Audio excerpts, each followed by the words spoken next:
Well, it's official. E3 is dead. The biggest player in E3, the one that rented the most space, it will not be attending for their console reveal. That is ridiculous. You can't get any more ridiculous than that. And I can understand. I can understand why they made this maneuver. The funny thing is like, okay, you look at they recently came out at CES and basically gave us a whole bunch of info that we already knew. We already knew about the specs. We already knew about the hardware and how that was going to work, the hard drive and everything like that. And yet, the only thing that they showed was a logo for the PS5 and the internet, Instagram, I believe is what it was, the social media. They went off. They went crazy. They went nuts for a fucking logo. I want you to understand that. Sony must have looked at that response. It was like, yeah, it's official. It's really not necessary. But you got to ask yourself this question. It's like, why? Why did they make this decision? The reasoning for this decision is quite frankly an easy one. E3 cost a lot of fucking money for these manufacturers. It used to be a trade show sort of like CES where they had investors that basically wanted to see what these companies were doing.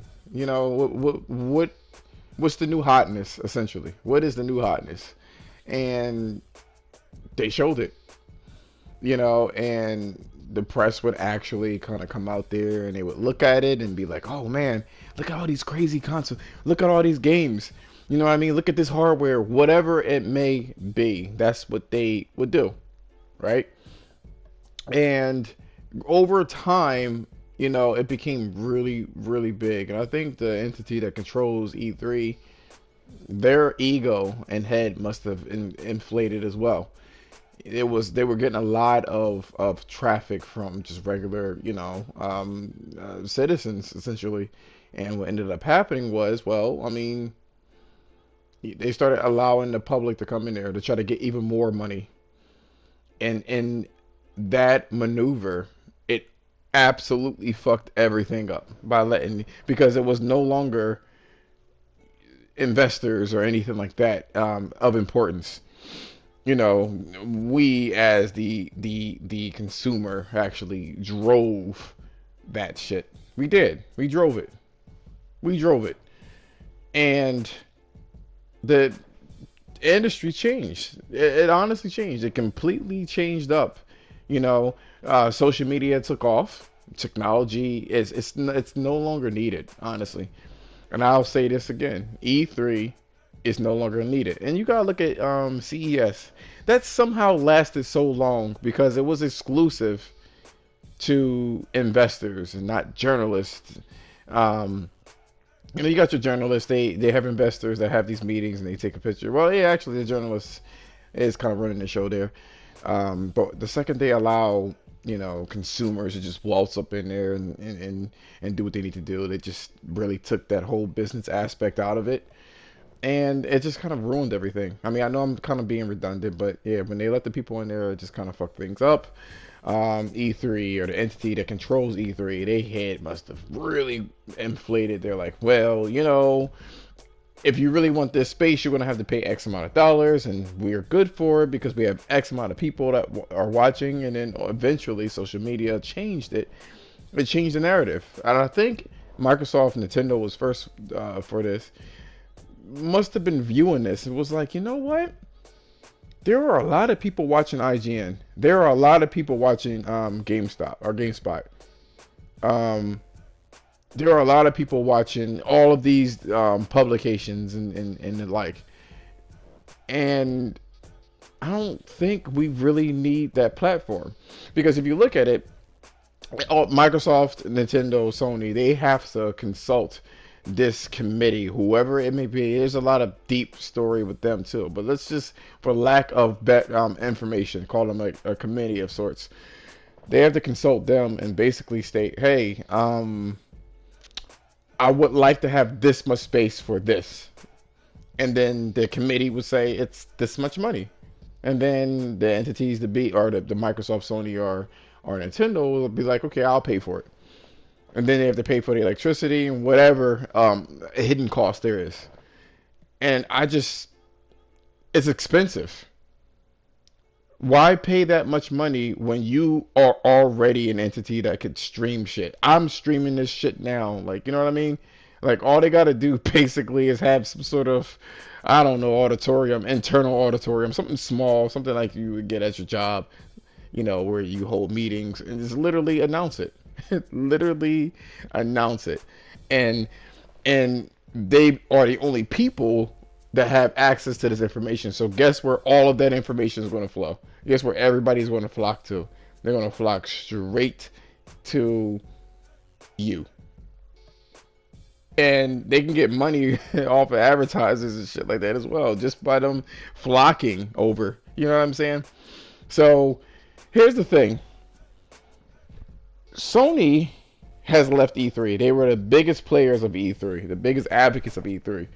So with that example that I mentioned before about you buying a space or lot, and because E3, its whole plaza is a certain space, and it's divided amongst how much you pay for. Who is going to fill that space? There's a huge gaping hole left where Sony isn't anymore. Who's going to do it? Microsoft isn't going to have that space, and as a matter of fact, they kind of blew their load at the Game Show Awards, announcing the look of the console, the controller of the console. So they don't really need that much space either. And the shitty thing about that is Microsoft doesn't even have games really to announce. So you gotta look at it like this, like, who's going to take the space? Nintendo isn't there anymore. Who's going to fill that space?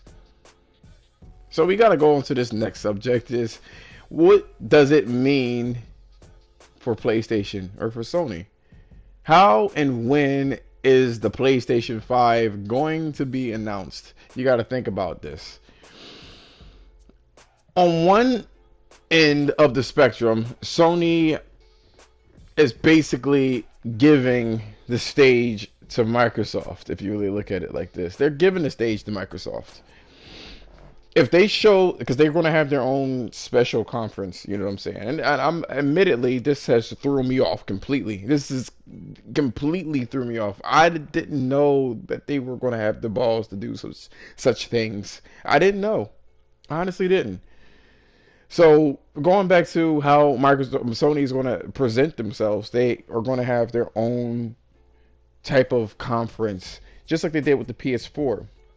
But the thing is, they announced their conference in February. And next month is February. And people are thirsty, clamoring for this information. People really want this information. They need it. They need this information. The journalists need it to fuel their clicks and stuff like that. And the consumer needs it because we're curious. What could possibly be the successor to the PS4? What are you showing exactly? And the thing that kind of throws everything off is that the PS4 is doing so very well. So you got to think about this shit. What could they show? Like, when are they going to show it? How are they going to do it? And so I'm thinking to myself, if they announce everything, if they blow their load by announcing a meeting, and I gotta go back and take a look at how they did it for the PS4. I gotta see that. But if they blow their load before, it's going to automatically fuel E3. People are going to run straight to E3 to see what Microsoft is going to have, because they're the only ones, they're the biggest players at this point. So because Nintendo been left. So that's kind of giving them the stage. And I don't think Sony wants that shit to happen at all. They don't like giving shit to any competitor. If it took them that long to do cross play, they're not going to give the stage to somebody. So when do they want to do this? So I'm thinking to myself, I think they're going to stagger the release of the PS5, all of the pieces, and cogs that makes up the PS5 announcement. They're staggering this shit. They're getting the maximum benefits. And you know what? They learned how to advertise over time. They absolutely learned how to advertise over time. And it's going to be cool to see, like, they're not going to play no fucking game. They're not going to pull any punches. So the way that I think they're going to actually release this information is, well, we don't know how the GUI or interface looks at all. We don't know how it's going to function. And we don't know of any launch titles, which was a big fucking story. It was a big thing. The whole launch title situation. Or, we won't get into that. That's irrelevant to this subject. But you think about it, and it's like, well, what the fuck are they going to do? What are they going to announce? How are they going to do it? You know what I mean? So I'm thinking right now, this is what I'm thinking, right? A little bit after E3, after everyone gets their conferences, right? Oh shit! See, I had this idea, and I don't know if they're gonna do it. I don't know if they're gonna do it. If they can announce the information now, how about this? I think that this is my prediction of how it's gonna go. Now I'm thinking about it. I gotta think off the top. They may have a conference that really build it up, right? And they don't want to take any kind of momentum from the PS4 either. So they got to think about how they're going to do this. We do have The Last of Us coming out in May. Ghost of Tsushima's coming out later on that year. I mean, yes, the consoles are backwards compatible, but again, there's 106 million people that have the PS4. So definitely don't want to fuck them over. So you got to play this shit right. You got to balance this shit. So I'm thinking to myself, maybe they have like a little conference showing the UI, showing the games, right? And then showing the controller. And what the controller is going to do. That kind of goes with the features, right? And then after E3, because I don't think they're going to show all of the shit that goes with the PS4. After the PS3, they come out and wham! Show the console. Show the extra games. Show the console. And then give the price. Now, what is the price going to be is the question. That's what no one knows. No one knows what the price is going to be. And I think, honestly, they're honestly going to go for the, they're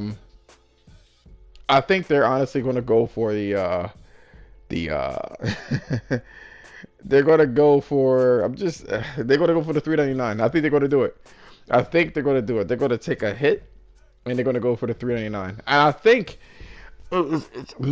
it's possible that they're going to, with this conference, they're going to talk about, you remember the one that said it's going to be in February or March. They may even show that they're going to show the family of PlayStation. So they're going to say the PS4 Pro is going to be this much money. We're going to reduce the price for this console, right? And then not even get the price for the PS5. But be like the PS2 is now going to be PS4 is going to be now $150. The PS Pro is now going to be $200, and then they shut up, right? And at that point in time, after everybody had their E3, and as soon as after E3 is over, they come out with another fucking theme song. They come out with another not trailer. Oh, Jesus help me. Another conference, a small one, showing more games, and then showing this is what the price is going to be. Drop mic, end of discussion. That's what I think is going to happen. But guys, let me know what you think in the comments, what you like or dislike about the video. I'm sorry I was rambling on. Hopefully you guys like this video. I've been working hard to make some juicy little content instead of the little bite-sized things. But let me know in the comments what you like. If you feel free to sub or give a thumbs up, that'd be great too. Peace out.